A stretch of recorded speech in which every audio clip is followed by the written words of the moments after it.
I had felt that I had let my entire family down, and I wasn't going to be able to provide everything that they needed.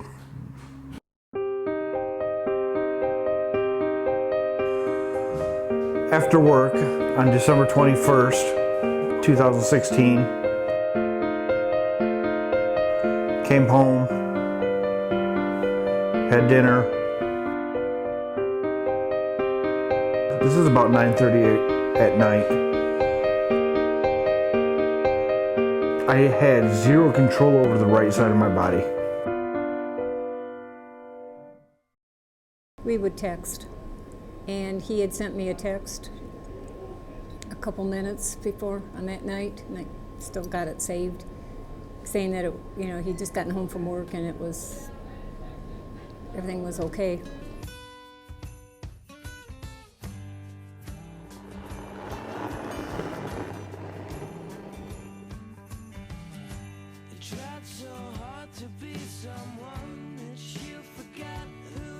While I was in the stroke, there was times where I couldn't swallow. I heard him throwing up in the bathroom, which is there's my bedroom, the wall, and there's the bathroom, so it's right there, so it's very distinct. I can hear it.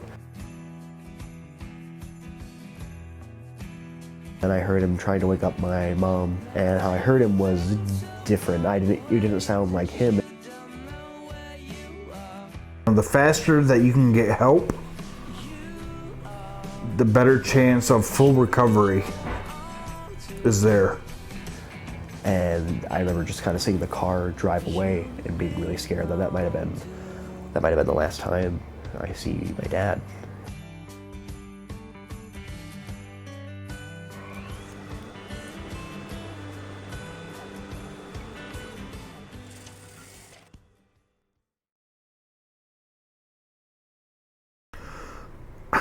My name is Joseph Stephen Welch, 42.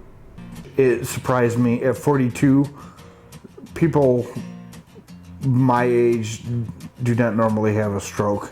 There's an acronym, it's called FAST, which is face, arms, speech, and time. Look at the symptoms in face. His face was drooping on this side. The arms have people lift up their arms if they can't lift them up level.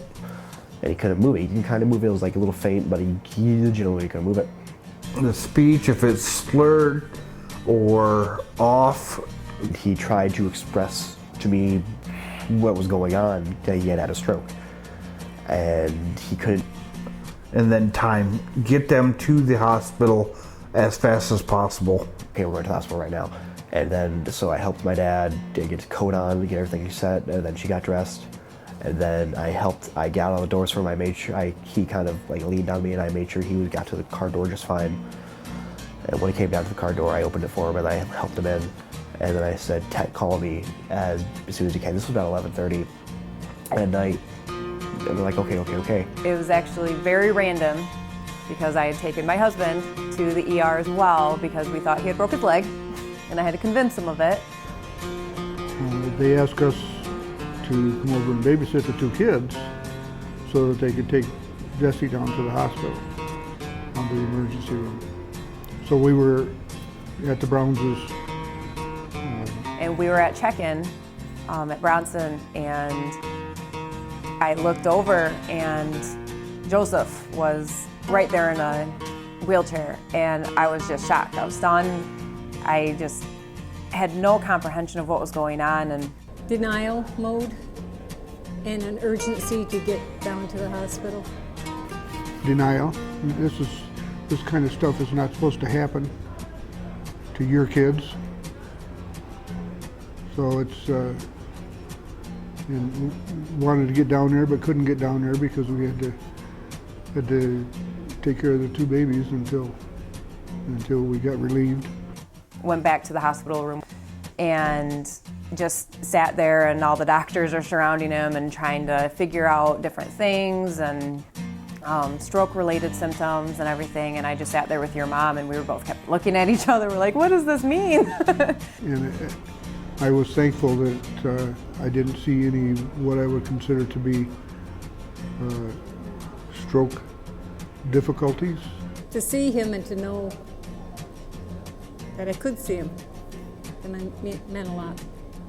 To see my older brother, who I feel out of the three is the strongest, to see him like that was just heartbreaking for me.